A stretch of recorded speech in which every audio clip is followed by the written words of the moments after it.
Magandang araw mga kasari-sari. Ito na naman ang inyong palawin niyang tindera si Ate Tintin. At syempre, linggo ngayon, kaya abangan ninyo ang ating shoutout portion mamaya mga kasari.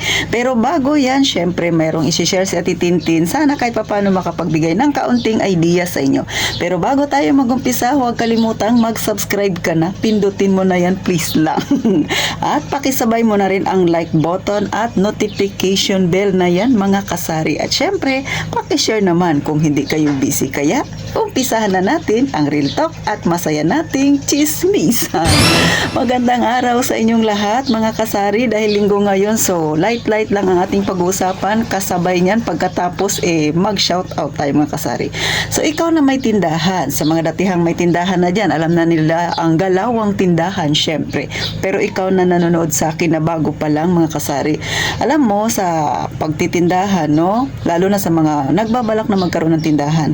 Maganda kapag kayo ay bago pa lang mag-umpisa ng yung tindahan, dapat marunong kayong mag-ikot-ikot dyan sa area ninyo. Saan ba yung mga tindahan na medyo mura? Siyempre, pag taga dyan kayo, alam nyo yung mga grocery store na medyo mura. So, bakit ba kailangan malaman ninyo yan? Lalo na kung nagbabala kayo magtindahan. Siyempre, para alam ninyo kung saan kayo bibili ng inyong paninda na sa tingin nyo, kikita kayo ng mas malaki. Tutubo kayo ng medyo maganda-ganda kasi medyo mababa ang kanilang presyo. Kahit pa sabihin natin na piso lang yung diferensya, abay malaking halaga na yan mga kasari pag naipon yan. So, kagaya sa akin, no, mga kasari, marami akong binibilhan na grocery store kasi hindi lahat ng tindahan na bibilhan mo ng yung paninda ay mataas. Minsan, katulad dito sa akin, no, kunwari sa kabilang tindahan, mura yung asukal, pero may mga item siya na mahal. So, nangyayari, bibili ako sa kanya ng asukal, sa kabila naman, yung ibang paninda sa kabilang store na medyo mura. So, yan ang buhay ng tindera. Talagang mag-aalay lakad ka, kahahanap ng bibilhan mo ng yung paninda na medyo mura.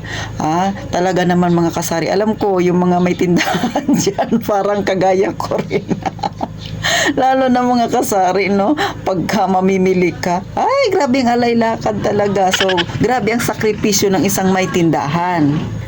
Kaya mga kasari, no, sa mga balak pasukin ng pagtitindahan, kailangan habaan ng pasensya, sipagan mo pa kapag ikaw ay papasok na sa ganitong larangan, no? At saka syempre mga kasari, dapat hindi ka lang doon nakastick sa isang grocery store pag mamimili ka. Gaya ng sabi ko, dapat alamin ninyo yung mas mura na tindahan na pwede ninyong bilhan ng yung paninda. Kasi sa mga ganyan mga kasari, no, ay kahit pa piso-piso or pa dos-dos ang lamang yan, malaking bagay na po yan para sa ating mga tindera. Kasi tayo nga kumikita lang ng 3 piso, 4 na piso. So, kung sa tingin nyo mas mura doon sa kabila, mas lalaki yung inyong kita. So, yan ang mapapayo ni Ate Tintin sa lahat ng balak mag-umpisa ng kanilang tindahan. At syempre, sa mga datihan, mga kagaya kung may tindahan, ang may papayo ko lang dahil alam na nila ang galawang tindahan, ay mag-iwas sa mga customer na palaot. So, alam na yan kung bakit dapat iwasan. Pero kung hindi maiwasan, diskarte mo na yan, sisi. Kasi nga, syempre sa mga kagaya kung datihang may tindahan, abay, alam na ang mga ganyang customer na palautang. So, mahirap din mga kasari, no? Minsan na kahit na ayaw mong magpautang, talagang darating sa point na nakakapagpautang ka.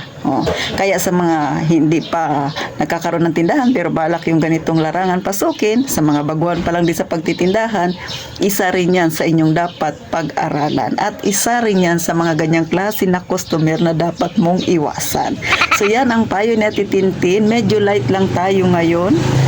Siyempre, gawin lang nating masaya ang ating pagtitinda, habaan ng pasensya, masipagan mo pa, at higit sa lahat, matuto kang yung pera mo ay ilagay sa dapat kalagyan niya. So meaning, pag sa tindahan lang yung pera na yan, sa tindahan lang.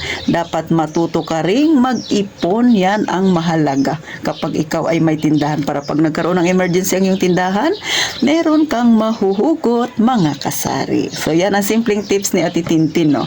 At syempre, mag-umpisa na tayo sa ating syempre shout out portion. At eto na, umpisahan na natin ang mapapalad at syempre pala comment nating viewers mga kasari. Syempre, salamat kay Ma'am Yolanda Barbacion. Shout out sa iyo Ma'am. Taga Israel siya na sa Israel siya nagtatrabaho pero taga Mindoro Oriental siya. So shout out sa iyo si Ma'am Alea Grace Binibista. Salamat Ma'am sa laging pagko-comment. Si Ma'am Lisel Padua, may tindahan din ito at syempre meron din siyang YouTube channel. Si Ma'am Merasol Tumine, sana Ma'am gumaling na ang iyong asawa. Shout out sa inyo. Si Ma'am Jebel Fabila, si Ma'am Ellen Pilar na laging nangunguna. Shout out sa iyo Ma'am Ellen Pilar and Jebel Fabila.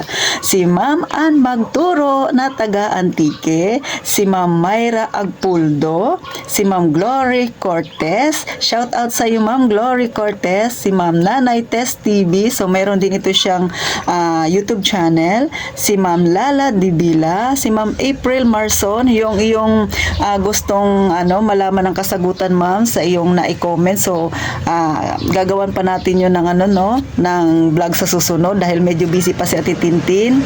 Kaya medyo hindi ko pa siya maharap. Next na lang Ma'am, malalaman mo rin yan dahil ikaw ay syempre nakasubaybay kay Ate Tintin. Next kay si Ma'am Ferlin May Tampos, si Ma'am Naira Mangutara, syempre sa lalaki natin si Sir Neil Mendoza, si Sir Dom Dandy, at syempre si Sir Juanito San Mateo. So shout out po sa inyong lahat at salamat sa pagsuporta kay Ate Tintin. Sana walang bitawan mga kasari. At kung meron pa kayong gustong pag-usapan natin na topic na makakatulong, sa tingin nyo makakatulong sa inyo at syempre sa mga kagaya natin na may tindahan, wag nang mahiya, mag-comment lang yan dyan sa comment section, gagawa natin Tintin yan. At syempre, isi-share natin yan sa abot ng aking makakaya ay pag-usapan natin yan mga kasari. So paano hanggang dito na lang, enjoy your weekend mga kasari. At syempre, kinabukasan, kakayod na naman tayo mga kasari dahil Lunes kinabukasan. At mag-iingat tayong palagi mga kasari.